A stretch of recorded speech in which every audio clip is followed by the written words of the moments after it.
Coleman Shelton has returned to the Rams after his short stint with the Chicago Bears. Puka Nacua changed his number back to 12, and a lot of other news we'll cover today here on this free agency episode on the Rams Up Podcast Network.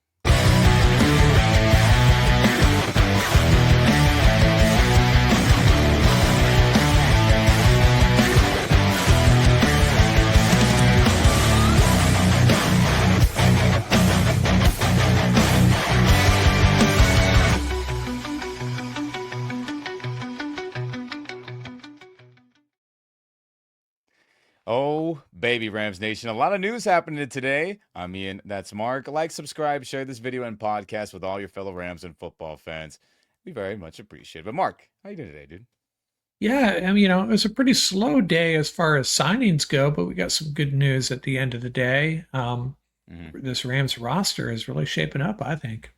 It is. And I think the biggest thing that has officially happened, as we talked about it in previous live streams and whatnot, Coleman Shelton officially returns to the Rams, as Coleman had his short time with the Chicago Bears as their starting center, with now a fired staff, with new staff coming in led by Ben Johnson and co, as they had signed Atlanta's former center, to a 3-year deal, which means Coleman was very unlikely to return. And the details money-wise aren't official yet, Mark, Rams Nation, as it is known by Adam Schefter, a 2-year deal. But I am interested to see what the money is allocated for him and for this O-line in general, with him being added to the group again. Is he going to start? Is he competing for a starting job? Or is he just going to be a backup center, backup guard, which, he can play guard. You remember his times in 21, the Super Bowl season, he was in on a couple jumbo packages where we had 6 O-linemen. He was the 6th one that was getting added in. Hey, I think jumbo package minimum, backup guard minimum. But Mark, do you think he's going to compete for that starting gig? I think so, man. He has to. I mean, well, if I'm a head coach, every position's open for open for competition. Yeah. And we know who the starters are going to end up being in most cases, but he's got to be in the competition for taking Bo Limmer's job, perhaps. And I think McVay is as traumatized as we are from that one year when we had a revolving door at virtually every position. I think, what was it like? We had like 13 different combinations or 13 It different was starters. bad. Yeah, it was crazy. And I did a little bit on the podcast for fun, reciting all the changes as the season went along, and it was pretty bizarre. But I'm still surprised that they addressed interior offensive line before tackle, because I thought Dylan McMahon, Justin Dedich, these guys have proven they can play at an okay level, I think. Well, Dylan McMahon maybe not, but we have high hopes for him. Yeah. But hey, it just solidifies the interior offensive line, and I think we can say we're good to go on the interior right now, right? Yeah, I think thus far. I mean, hey, we're all trying to avoid another 2022 disaster season. Sean McVay, obviously top of the list, trying to avoid that stress again. But I think it's good. And, our friends of the channel, a lot of people think that, hey, he's going to compete for a starting gig. And again, I got to see the money. But like you said, Mark, competition is healthy. I mean, there'll always be competition no matter what. I mean, we all thought Ernest Jones was penciled in as a starter. And then, he did not perform in practice or joint practices and the knee stuff, and it got him sent away. So you never know. It's year to year with this league, the not for long NFL we all live in and enjoy, but it's tough. So, hey, backup jumbo package 6 linemen minimum, right? I think that's good. Yeah, and the overall, this roster with the moves they've made, there are fewer and fewer concerns, big concerns with this roster. Yeah. And they're just creating a lot of flexibility in the draft, just like we saw yesterday in our live stream mock draft with that first pick. We could do just about anything we wanted. There was no, not a panic button for any position except maybe linebacker. Yeah. And, well, if you were tuning in our mock draft live group one the other day, or actually yesterday, we solved linebacker pretty good. Got some good draft grades by the robot running the draft. So, yeah, right. well, maybe the draft is where they go linebacker, which I would not be mad about. But for now, O-line seems like it's getting better and better as a group. Starters, backups, and etc. But other big news in Rams land today, Puka switching to number 12 as he announced today in tandem with the Los Angeles Rams. As shout out to Rambling Man on Twitter X, Instagram. He had a nice edit earlier, and I kind of added to it as I'm still team no gradients, right, to the jersey number, to the game pants. I'm team bring back the yellow collar. So I kind of added in a couple things just for mine and Mark's OG liking on this edit. But shout out to Rambling, like Ramblin', but Rambling Man on X, Twitter, Instagram. He's got good stuff and good content all the time. So shout out to you if you're tuning in. Yeah, but he's probably an Allman Brothers fan, right? Maybe. But the big, I guess the uproar about this with the majority of the fan base, again, Puka switching back to number 12, is that it was a family number he put in the article with the Rams today about why he's going back. It's a number that all his family members, brothers and sisters, all wore number 12. It is the number he wore in high school, Pop Warner, college at the University of Brigham Young, BYU, and he didn't have the chance to wear it as a rookie because Van Jefferson was still with us, even though he got traded away not that long after the game started happening. And he was handed number 17. And hey, he broke rookie records in number 17. If you have a number 17 Puka jersey, I don't. My mother does, but I say it's vintage. It's vintage. Don't worry about it. That's a record-breaking jersey number right there, and you can hang that up in your man caves, your sports caves. But in that, people thought, oh, he caved in to Davante Adams, right? As everyone's like, oh, he folded, as he was recently on Amon-Ra St. Brown's podcast with his brother, excuse me for forgetting his name, Detroit Lions wide receiver, Amon-Ra St. Brown. Well, they were kind of poking at him like, hey, are you going to be giving up that number 12 for Davante? Is it going to be $1 million? Is it going to be $2 million? And Puka was like, I don't know. I don't think that's enough. And obviously maybe a deal was worked out. And again, though, Rams Nation, Puka had been vocal. Again, I don't know exactly which podcast, which specific interviews it was, but he had mentioned he would like to go back to number 12 at least last offseason. I've put it on everything. I had heard him say that and watched him in a video say that. So this isn't a surprise. And hopefully Davante Adams will rock that 17. Very nice. Shout out to Jersey X Swaps on Twitter, Instagram as well. And again, I added in my my very picky Rams uniform. color, and no gradient numbers for just my liking and Mark's liking. But your thoughts on that, Mark, overall? How do you feel about it, Puka, going back? Yeah, I'm not really big on uniform numbers. Sometimes I can't even remember what our players, what number they're wearing. Sometimes I print out a roster sheet, especially during the preseason, to know who's who. But I'm wondering if Puka shared that sentiment with Davante, or he played coy and said, "Oh, nah, I want to keep this number. You're going to have to pay up."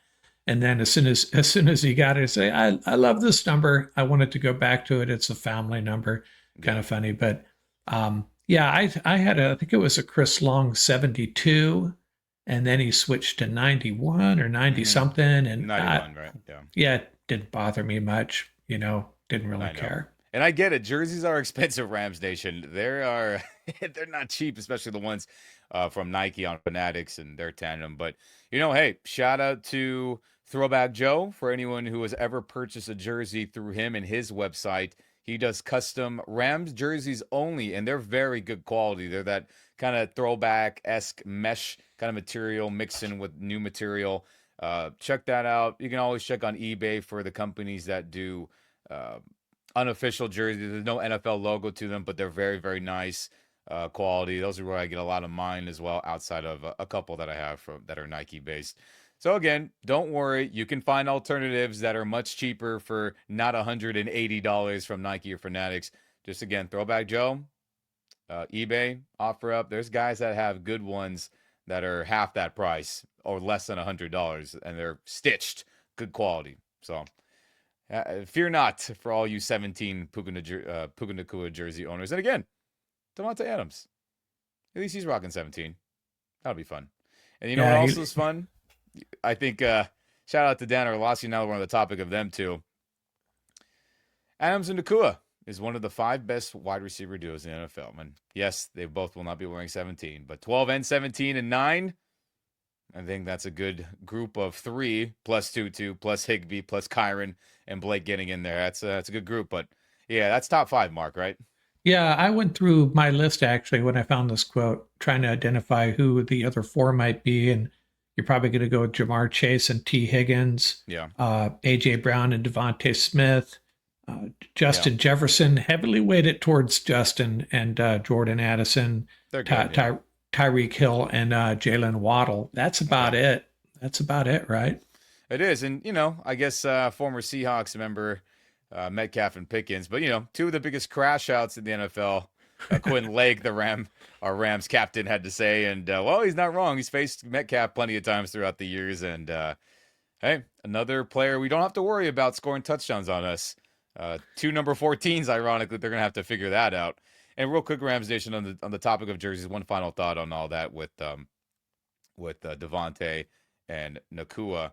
So, if you did not know, you can't just switch a jersey number at will. You either have to do it one of two ways. You either let the league know one full year in advance, or if you are going to do it this upcoming season, you have to pay a big, big check to all the unsold inventory of your jersey number, the old jersey number, to Nike. So people don't realize that. So one of two things happened with Puka.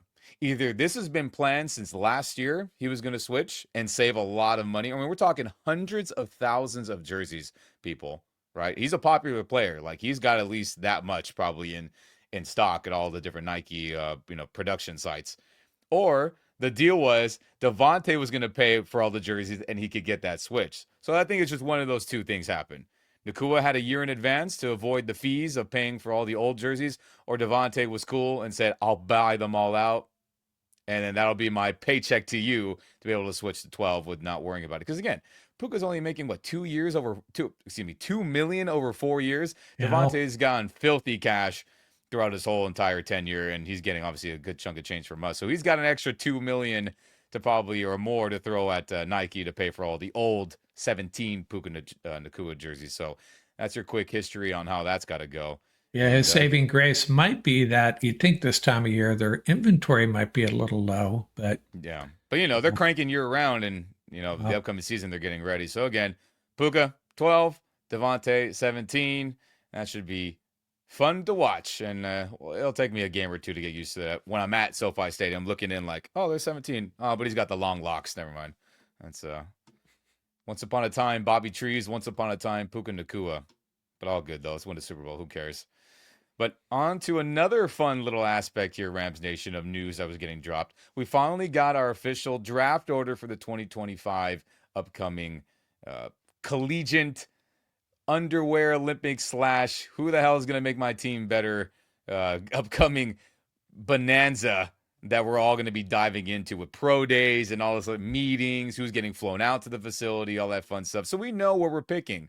Exactly. And shout out to Cameron De Silva on the Rams Wire for getting the complete draft over correct, including the Jonah Jackson trade there at the bottom of round 6, where the Rams media team had put out their draft order, but it did not include the trade with the Bears for Jonah Jackson. As I get it, that trade is not official until tomorrow when the new league year officially starts. But here we have the order of every pick we got. And we also got an extra third-round compensatory pick that was announced today from Raheem Morris getting hired to the Atlanta Falcons. So round 1, 1 pick. Round 3, 2 picks. Round 4, 1 pick. Round 6, you have 4 picks. And then you have 0 in round 2 and 0 in round 5 and 0 in round 7. But we know less need. There'll probably be tons of trades happening, trades up, trades down, and this number will probably not stay the same by the time we get to draft day in round 1. But how do you feel about it, Mark? Not a bad list right here.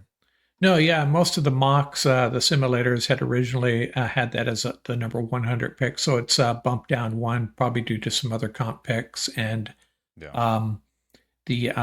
that Rams releasing that the list without that extra pick, just kind of silly in my opinion, and even Tankathon had it wrong. I knew all these lists I was seeing was wrong, and then I went to Cameron's page, and as usual, he had it right. So there you go.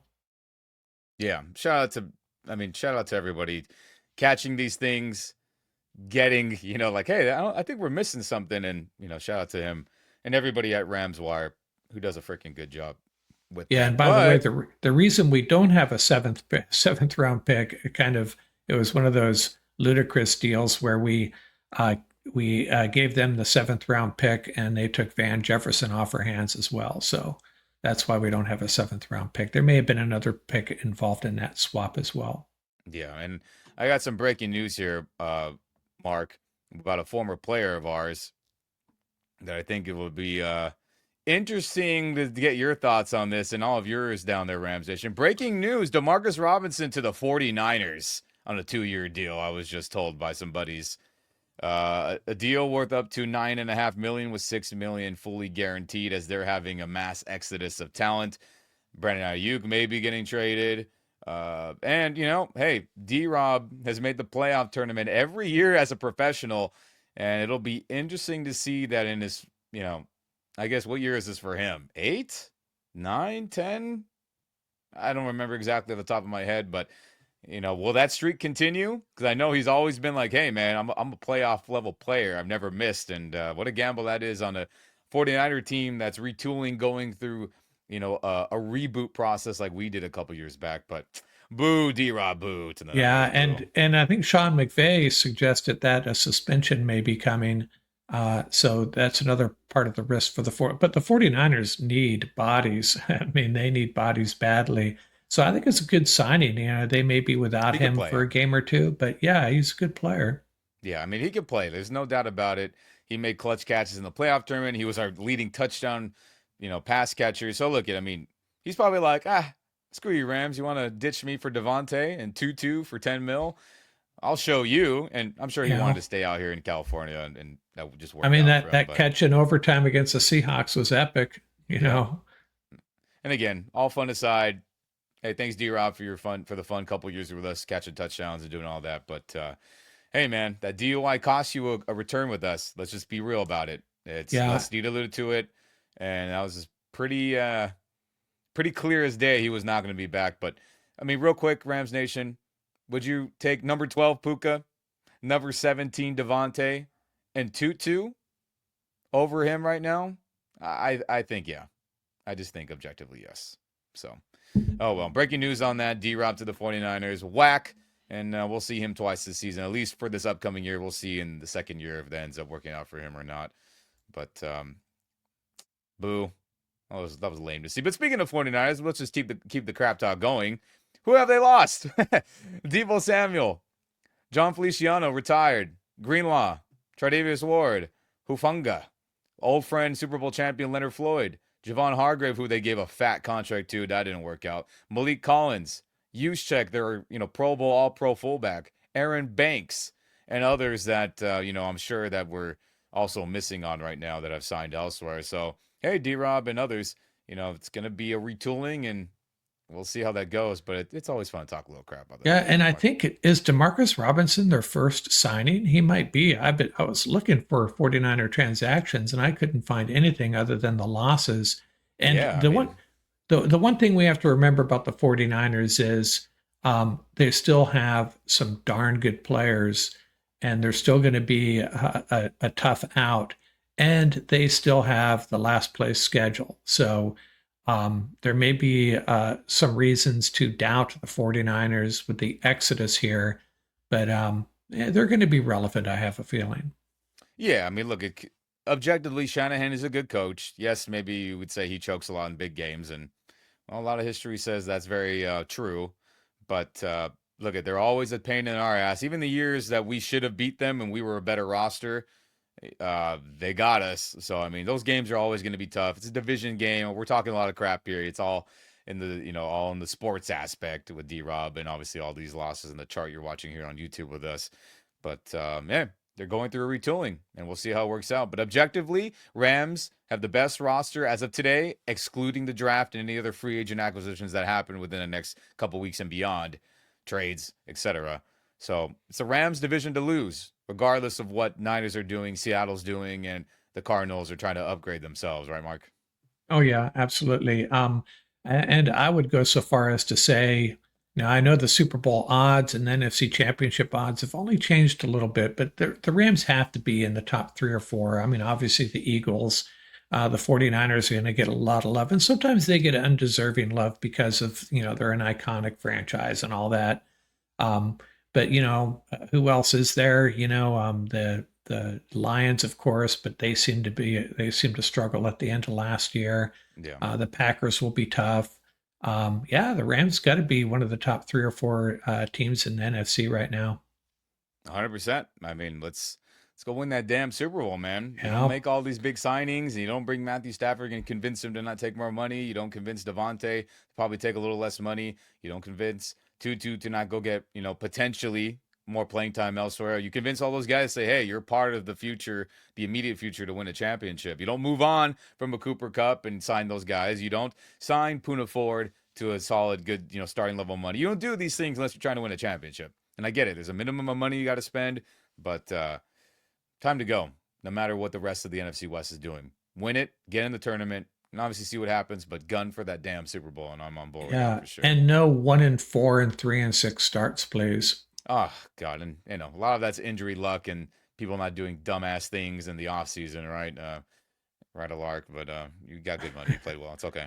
But we survived that and other stuff. But we'll see. And then if you did not happen to join us in our live stream group mock draft 1.0, the beginning of free agency, here's our results from that real quick. We got Campbell from Bama. We got the tight end Fannin Jr. from Bowling Green. We got Millam, the tackle from West Virginia. We got Burke, the corner from Ohio State. McCord, the quarterback that was formerly a part of Ohio State, and he got booted out and ended up playing really good football for Syracuse. We got him. We got Jack Kaiser, the inside linebacker for the good Notre Dame defense. We got Blue, the Texas running back with all the speed. And then we have Elijah Roberts, the D lineman from SMU, with our former live stream that we did before the compensation picks and the Jonah stuff and all that. This is what we did the other day. And hey, I think if that turned out to be the case exactly the way it is this upcoming draft, I wouldn't be mad about it and actually be pretty cool about it. So we'll keep doing more mock drafts, Rams Nation. Tune into our live streams. We'll definitely keep you guys in the flow of when they're happening. We'll do group ones where we'll include you in the comment section if you want to make a draft pick with us for fun and get some input on your thoughts on who the Rams should take. So just wanted to share that, and hopefully we'll keep adding good talent like we did the other day, Mark. Yeah, and that Millam, a guy that I didn't know a lot about, and I did a little bit more research on him, and he would be a really good fit because he apparently could slide in and play guard, could play either tackle positions, and Lance Zierlein NFL rates him as a potential pretty good starter. And you're getting him at the would probably end up being, what is it, 101 at this point. This was these picks were before the final order came out. But I'm liking that pick more and more. One of those players that I didn't know much about when we selected him, to be honest. Yeah, me either. And we'll continue to do our homework on all the college prospects as time goes on. We'll tune into the pro days. We'll get a lot of info from those. We'll all start watching tape, and we'll have better ideas of who the Rams should get. Trade up, trade down, stay put, all that fun stuff. So just wanted to share those results. Screenshot it, keep it as a database for yourself, Rams Nation, in case there's a player that you see there that you like and that you would hope the Rams should take in the upcoming collegiate draft. But man, a lot happened today, Mark. Even though it wasn't super splashy, a lot of good stuff, a lot of fun stuff. Yeah, and I have a feeling there's going to be there's always a second wave, right? And that may not be for several days, but we'll try to keep you updated here. I imagine we may be posting every night at this point, trying to keep up with things. I'm still curious to see what happens with Joseph Noteboom. No news on him, right? And I'm still concerned about the backup tackles, and I know Ram fans aren't necessarily in love with Noteboom anymore, but you could do a lot worse as your backup swing tackle. True, but played devil's advocate when he was in there. Yeah, I know. A lot of bad I know. moments recently, which is unfortunate. Previous years, he was good, but he has not been a good spot starter at all the last couple of seasons. So I think his time is up, especially with his dead money being like 9-10 million. I want to say, Rams Nation. Yeah, that's correct. Not good. And real quick, dead money is money getting counted against your cap for a player that's not on your team. So at minimum, he's already getting, $9-10 million, and if we re-sign him, it's just going to keep adding to it. I don't think the Rams Yeah. want to do business like that, so I don't anticipate him being back. Yeah, you're probably right. But I know. I'm just kind of dwelling on this backup tackle situation, I No, guess. I know. We'll see. I mean, like you said, second wave draft. We'll find out who gets Yeah. replaced at those spots. But hey, Coleman Shelton for depth, at least. I think Right. that's good Right. for going in that direction. But all right, Rams Nation. That'll do it here on this free agency update today. Again, Coleman Shelton back. Cool. Puka and Devontae, having a number exchange. Puka going back to 12. D-Rom to the 49ers. Boo. And the draft order pretty much being set in stone without any future trades and other stuff going on with the comp pick. So that'll do it here. Like, subscribe, share this video podcast with all your fellow Rams and football fans. I'm Ian. That's Mark. We are here on the Rams Up Podcast Network. And don't forget, baby, go Rams. That's right.